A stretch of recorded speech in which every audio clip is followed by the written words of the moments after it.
want to talk a little bit about some generic business strategies. These are general strategies, two broad categories. Most strategies fall into one or the other. And as you're going through this, think about companies that you're familiar with, companies that you work with, and see if you can identify which of the two generic strategies your company has. There's two main forms, like I said. One is called the cost leadership strategy, and the other is the product differentiation strategy. Let's look at each of these strategies in a little more detail. Cost leadership strategy, obviously, you are looking to be the low-cost provider. To do that, you have to have the lowest prices, you have to have the lowest costs. You can't buy something for $1, sell it for 90 cents and make any money, no matter how many you sell. So you have to constantly be a step ahead, looking for ways to reduce your costs. You have to figure out ways to increase the efficiency of your operations. Do you need to reduce hours? Do you need to automate? You have to constantly work on ways to help you lower your costs so that you can maintain profitability when selling items at a lower price.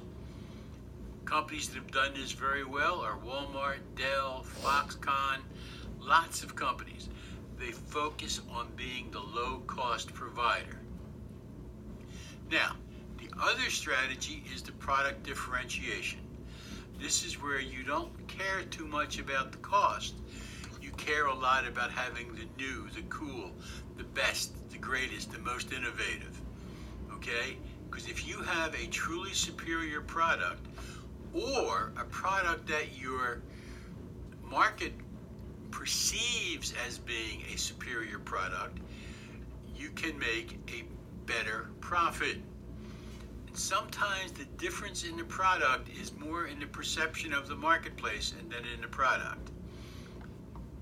You have to stay ahead of the competition by being quicker to bring out new things, to be willing to change, to be willing to innovate. You have to be more of a risk taker. You have to be willing to accept a little more risk. Apple is probably one of the best examples. BMW in the automotive world, another good example. I was in a friend of mine's BMW a few weeks ago. It looked like the cockpit of a 747. It was amazing, all the numbers and the bells and the whistles and the lights. That's what people who buy BMWs want. So, after you've decided your strategy, you've picked your big category. We're going to be cost leadership. We're going to be differentiated product. Now you have to configure your entire value chain to support that strategy. Okay, so let's say we've chosen the product differentiation strategy. We're going to emphasize providing, developing, innovating, introducing superior products or services. We're not going to offer a good anything. We're going to offer only the best. We're not going to obsess about cutting costs. We don't care about cutting costs. I mentioned my friend's BMW. It had black leather seats, and the black leather seats were stitched with red and gold thread. Why? I have no idea. But he perceived it as cool, and he was willing to pay a little extra for that. If you choose the product differentiation strategy, you are more likely to outsource stuff that can be generic. Springs in a seat cushion. You're not likely to make a new style spring. A spring is, well, a spring. So you're more likely to outsource the stuff that is not new, unique, cool, so that you can focus on the stuff that is. Remember, when you buy something from an outside supplier, it's their finished goods. They usually have some real economies of scale because it's what they make.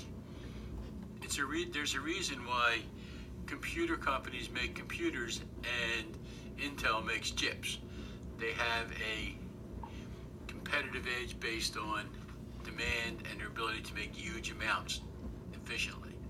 Now, if you've chosen a cost leadership strategy, when you configure your value chain, you have to move things around a little bit.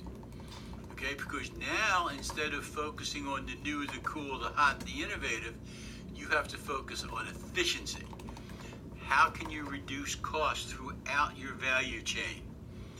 One of the ways, and I know you love it, activity-based costing, but full-fledged, across the board on everything. Look at the costs of everything. Find places where you can save a penny or two or three. Because if you save a penny or two or three on 10 million items, that adds up. You want to look to eliminate inefficiencies. Do you need to have 3 inspectors? Maybe 2 would do. Maybe do away with inspectors and make each person on the line their own inspector. Find ways to eliminate inefficiencies. And you would only outsource activities that you don't have a cost advantage for. So if you make something cheaper than anyone else, you would keep it in-house. You would only outsource if by outsourcing you'll save money. Okay? Let me give you an example. Southwest Airlines. Southwest Airlines is one of the few airlines over the last several years that's made money every year. They're a low-cost airline. They provide a very specific type of service, and they're very specific about where they fly, how they fly, when they fly. They have point-to-point service. You can't fly from Philadelphia to a hub and then somewhere else. You'll fly from Philly directly to the other point. That saves them landing fees at that intermediate airport. They serve only mid-sized cities and secondary airports. They don't go to the largest cities. They don't go to the largest airports. They're not cost-effective for them. If you've ever flown Southwest, you know that there's no assigned seats. It's a free-for-all. Now, they're getting away from this a little bit by offering to let you buy into the first group of people who are seated. But that's about as close as they come. Most airlines have very structured seating, and you can buy your specific seat.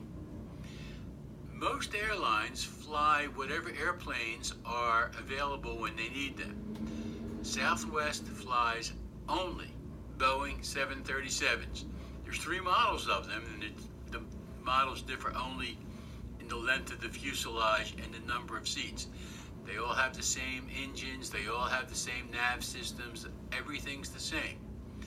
So instead of training your mechanics on 5 or 6 or 7 different airplanes and engines, you only have to focus on one, the Boeing 737 with a standard radial engine. And every plane is the same. I was on the ground in Atlanta a few years back, and my flight was held up because the plane had an engine problem. Most airlines, that's a calamity. They unloaded us off the plane. We sat there and watched as Southwest brought out a new engine, dropped the old engine off the plane, put the new engine in place, connected it, and we were in the air within an hour. Because every mechanic is an expert on 737 engines, and every airport has enough spare parts probably to build a 737.